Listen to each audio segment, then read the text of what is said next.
Привет, меня зовут Дэн, а это Демон Мара из хоррора, который я делаю в Unity. Возможно, ты думаешь, что такой милый монстр вряд ли кого-то сможет напугать. Но я тебе обещаю, что в конце видео ты точно поменяешь свое мнение и даже станешь аккуратнее засыпать в кроватке. Но начнем с самого начала, ведь мы тут собрались для того, чтобы узнать историю игры, а также трудности и радости, с которыми я столкнулся. Так что приготовь свои глазки и погнали! Не сказать, что я фанат хорроров, скорее я из тех людей, которые погружаются в атмосферу игр и фильмов, а затем дико срутся с любого скримера и отходят от него по несколько дней, если, конечно, не откинут копыта. Как-то один раз я проходил Resident Evil. Игра прикольная, мне очень понравилась, надо бы еще разок перепройти, но как-нибудь попозже. Несмотря на все мои истерические крики, чувство страха дико будоражит организм и вызывает дикие эмоции. И спустя время я поискал какой-нибудь хоррор для мобил. Попробуйте угадать, что же мне попалось на глаза. Мне кажется, это одна из игр легенд, и вы ее на изи угадаете. Это была Бабка Гренни. Я поиграл в нее, затем стал смотреть прохождение и изучать тонкости. Мне дико зашли механики игры, возможность нескольких концовок и главный злодей. Поэтому можно уверенно сказать, что игра отчасти вдохновила меня на создание своего собственного хоррора. Свой хоррор — это круто, но без истории и сюжета звучит очень скучно и точно не зацепит игрока. Поэтому мне нужно было придумать какую-нибудь крутую историю для своей игры. Как придумать страшную историю для игры, когда единственное, что я придумывал, это сочинение о том, как я провел лето? Такая история точно не подойдет для хоррора. Ведь ничего не может случиться с человеком, который все лето просидел за компом. Наверное. Поэтому я выкрутил мозговую активность на максимум и пришел к такой логической цепочке. Кто же играет в хорроры на мобильных телефонах? Школьники. Поэтому, чтобы сделать страшный хоррор, нужно стать школьником и понять, чего я боюсь. Ну что, готов за ремень? Что-то, кроме мамы после собрания и контрольной по математике. Это должно быть что-то мифическое, загадочное, чтобы про это можно было придумать самые страшные истории. Так я пришел к первым идеям по созданию монстра. Дальше я дополнительно изучил другие популярные игры-хорроры и выписал их монстров. Итоговый список включает родственники, домашние питомцы, монахиня-воспитатель, различные мифические монстры и различные детские игрушки. Что же все это объединяет? Не знаю, как вас, но для меня будто это существа, которые постоянно окружают тебя вокруг. И благодаря фантазии школьника вполне реально вообразить, что и твой кот может случайно поехать крышей и напасть на тебя из-за вискоса. Дальше я начал вспоминать, что сильнее всего пугало меня, конкретно в школьные годы. И первое, что я вспомнил, это жуткое ощущение перед сном, как будто бы кто-то смотрит на тебя из темноты. Не знаю, было ли у вас такое? Если да, то напишите в комментариях, а если нет, пишите, что пугало вас. У меня, кстати, до сих пор иногда возникает такое ощущение, но думаю, это уже старческая шиза. Так вот, по чистой случайности я узнаю про демона снов Мару. Оказывается, есть реально такой демон славянской мифологии, который нападает на людей во сне. Он садится по ночам к спящим людям на грудь и вызывает у них кошмары. Идеальный монстр, подумал я и начал раскручивать идею игры. Теперь нужно придумать главного героя, локацию и причину, по которой он оказался в ней. Герой должен быть однозначно школьник. Как Мара на него напала?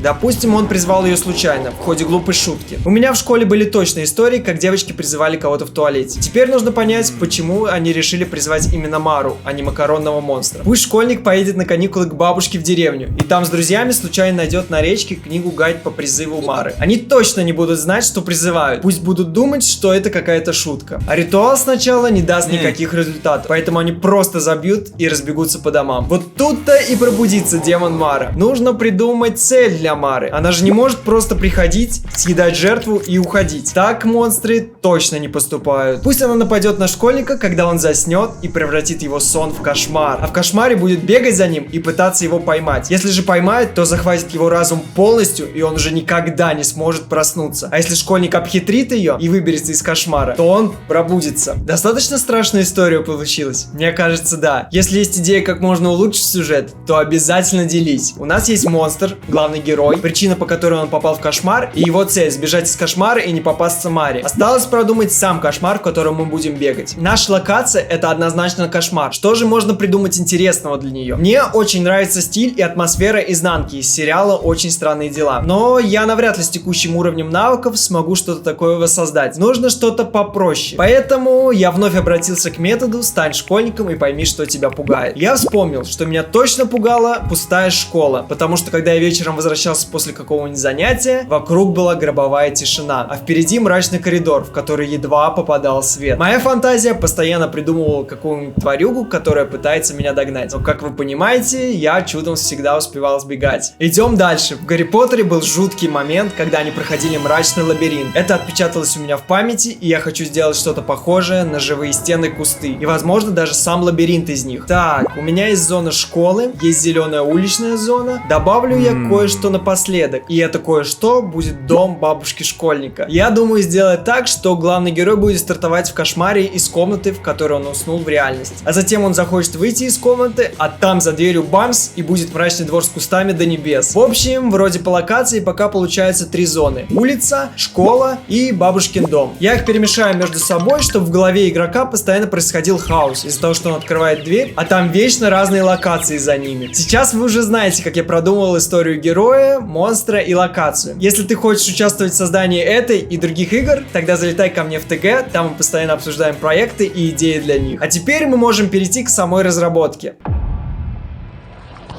Долго думал, погружать ли вас в технические детали. Но я не хочу создавать атмосферу какого-нибудь гайда, потому что я не профи, и мои советы могут быть вредными. Поэтому расскажу вам основные приколы из разработки этой игры. И первый прикол в том, что я никогда не занимался 3D-моделированием для игр. А как понимаете, без 3D-моделирования создать 3D-игру крайне сложно. Вдобавок, я не сразу додумался, что можно поискать модели для игры в интернете. Поэтому я пошел искать информацию, как самому сделать 3D-локацию, и я наткнулся на крутой гайд, по которому я научился создавать стены, пол и потолок, из которых после создания можно строить в Unity помещение. В целом, это оказался мега полезный гайд, который дал мне основные знания о блендере. Но тут я встретился с первой проблемой. Есть несколько основных правил 3D-моделей для мобильных игр. Основное, которое я знаю, про то, что нужно как можно меньше полигонов и материалов иметь на сцене. А тут я просто повторил все уроки, затем загрузил свои модели в Unity и допер, что в этом гайде у каждой стены есть свой материал, а текстуры разделены. Это очень плохо для нас, и это нужно как-то исправлять. А именно, объединить текстуры всех стен в одну, и на ее основе уже создать общий материал. Я это сделал, заодно чутка исправив модели стен, уменьшив на них количество полигонов. На основе этого гайда я создал мрачную зону школы, уличную зеленую зону и зону бабушкиного дома. Ах да, на данном этапе я решил немножко сократить размер локации, подумал, пока будет достаточно места, чтобы поиграть, а потом, если игра вам понравится, то будем уже доделывать ее вместе. Теперь, когда у меня есть основа, нужно добавить различные детали, которые кратко называются пропсы. Я начал моделировать шкаф, стол и стул, но в какой-то момент я осознал, сколько всего нужно моделировать для наполнения этой локации. И в этот самый момент я подумал о том, чтобы поискать 3D-модели в интернете. Да, почему я сразу об этом не подумал? Думаю, тогда бы локация была совершенно другой. Хотя мне очень нравится, что уже получилось. И я даже не верю, что это слепил я. Вернемся к пропсам. Я собрал кучку пропсов, некоторые доработал и закинул в проект. Вы спросите, а как насчет материалов? Ведь у каждой модели была своя текстурка и, следовательно, свой материал. Ну что вам сказать? Я просто затекстурил все модели заново, используя файлы текстуры для стен. В этой текстуре у меня еще оставались пустые места, которые я заполнил как раз таки новыми изображениями. И получилась такая вот общая текстурка на все модели в локации. Кстати, вот и текстурка монстра Мары. Она тоже тут в одном файле. Сейчас расскажу подробнее про самого монстра. Начал я с наброска концепта. Собрал несколько изображений монстров из интернета, и из них получилось создать общую идею. А затем я просто заказал у 3D-дизайнера создание модели. Я потратил на заказ около 3000 рублей. И вот что за модель получилась, исходя из моего технического задания. Да, Мару сделал не я. Это немножко грустно. Просто оценивая свои навыки на тот момент, я понял, что не смогу создать что-то реально нормальное и классное за короткий срок. Да и 3D-моделирование к этому моменту из меня выжило все соки. Хотелось уже поскорее приступить к созданию механик. Основные проблемы, с которыми я столкнулся на этапе создания локации монстров, заключались в поиске и изучении различных секретиков для оптимизации игр, которые позволяют уменьшить нагрузку на телефончик. Также пришлось поковыряться с текстурками, чтобы уместить все в один файл. Качество из-за этого немного пострадало, но зато игра должна отлично работать на стареньких телефончиках. Ну и конечно же, самое главное, это готовиться к огромному объему работы во время изучения 3D-моделирования, а также при левел-дизайне. Хоть это и выглядит несложно, за этим скрывается много часов, и это с моей шакальной графикой. Что же там творится на проектах уровня GTA 6, можно только гадать.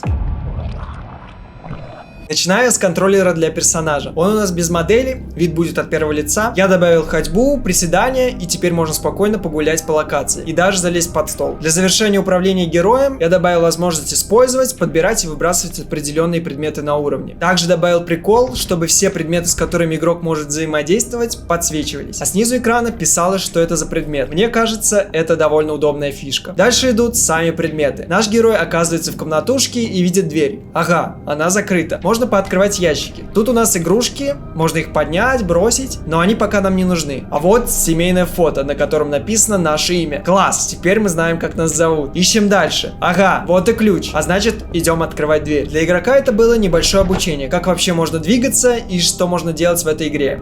Дальше мы оказываемся в каком-то дворике. Тут есть кучки земли, которые можно разрыть. А вот еще дверь. Открывается? Да. И тут у нас страшный школьный коридор в темноту. Идем. Видим закрытые двери, какой-то кодовый замок, вот от которого я спрятал где-то в локации. Идем дальше. Тут у нас школьные ящики с различными номерами. Какой-то из них принадлежит нам, а какой можно понять по списку учеников, которые я спрятал тоже в локации. Можно открыть все ящики, но с шумом это привлечет демона Мару. Кстати, код от замка и номер нашего шкафчика каждую игру случайный. А за этой дверью нас ждет что? Опять двор?